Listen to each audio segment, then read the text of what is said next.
ವಿಕಾಸ್ ಸಮೂಹ ಶಿಕ್ಷಣ ಸಂಸ್ಥೆಯ ವತಿಯಿಂದ ಹಾಸ್ಟೆಲ್ ಮ್ಯಾನೇಜ್ಮೆಂಟ್ ಡಿಪ್ಲೊಮಾ ಕೋರ್ಸ್ ಆರಂಭವಾಗಲಿದೆ ಎಂದು ವಿಕಾಸ್ ಎಜುಕೇಷನ್ ಟ್ರಸ್ಟ್ನ ಅಧ್ಯಕ್ಷರಾಗಿರುವ ಮಾಜಿ ಸಚಿವ ಕೃಷ್ಣ ಚೆ ಪಾಲಿಮಾರ್ ಹೇಳಿದರು.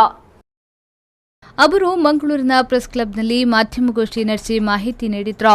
ವಿಕಾಸ್ ಸಮೂಹ ಶಿಕ್ಷಣ ಸಂಸ್ಥೆ ಶೈಕ್ಷಣಿಕ, ಕ್ರೀಡೆ, ಪಠ್ಯೇತರ, ಪರಿಸರ, ಸ್ವಚ್ಛತಾ ಅಭಿಯಾನ ಇವೇ ಮೊದಲಾದ ಸಾಮಾಜಿಕ ಕಳಕಳಿಯ ಚಟುವಟಿಕೆಗಳನ್ನು ಒಳಗೊಂಡ ಉದ್ದೇಶವನ್ನು ಹೊಂದಿ ಸ್ಥಾಪಿತವಾದ ಸಂಸ್ಥೆಯಾಗಿದೆ.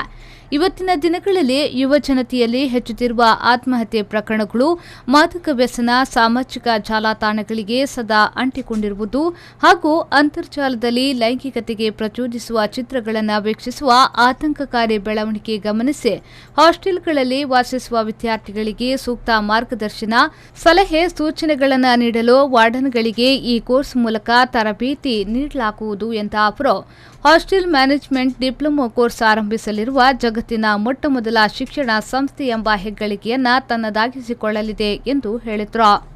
ಇವತ್ತು ದೇಶಾದ್ಯಂತ ಖಿನ್ನತೆಗೆ ಒಳಗಾಗಿ ಸಣ್ಣ ಪ್ರಾಯದಲ್ಲಿ ಇವತ್ತು ಬೇರೆ ಬೇರೆ ಕಡೆಗಳಲ್ಲಿ ಇವತ್ತು ದೇಶಾದ್ಯಂತ ಆತ್ಮಹತ್ಯೆ ಮಾಡಿಕೊಳ್ಳುವಂಥದ್ದು ನಾವು ನೋಡ್ತಾ ಇದ್ದೇವೆ.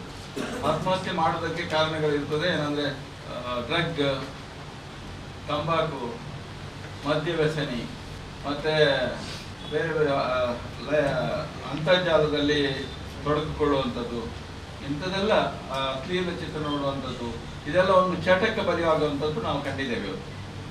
ವಿದ್ಯಾರ್ಥಿಗಳ ಈ ನಿಟ್ಟಿನಲ್ಲಿ ನಾವು ಅದಲ್ಲದೆ ಇವತ್ತು ನಾವು ಲೆಕ್ಕಾಚಾರದ ಪ್ರಕಾರ ಪ್ರತಿ ಒಂದು ಗಂಟೆಗೆ 55 ನಿಮಿಷಕ್ಕೆ ಒಬ್ಬ ಯುವ ಸಮುದಾಯದ ಒಬ್ಬ ಯುವಕ ಇವತ್ತು ಆತ್ಮಹತ್ಯೆ ಮಾಡಿಕೊಳ್ಳುವಂಥದ್ದು ನಮ್ಮ ಲೆಕ್ಕಾಚಾರದ ಪ್ರಕಾರ ಇದೆ.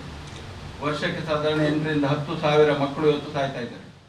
ಈ ಸಂದರ್ಭ ಸುದ್ದಿಗೋಷ್ಠಿಯಲ್ಲಿ ವಿಕಾಸ್ ಎಜುಕೇಷನ್ ಸೊಲ್ಯೂಷನ್ ನಿರ್ದೇಶಕರಾದ ಡಾ ಅನಂತಪ್ರಭು, ವಿಕಾಸ್ ಎಜುಕೇಷನ್ ಟ್ರಸ್ಟ್ನ ಟ್ರಸ್ಟಿ ಕೊರಗಪ್ಪ, ವಿಕಾಸ್ ಸಮೂಹ ಸಂಸ್ಥೆಗಳ ಡೀನ್ ಹಾಗೂ ಸಲಹೆಗಾರರಾದ ಡಾ ಮಂಜುಳಾ ರಾವ್ ಉಪಸ್ಥಿತರಿದ್ದರು.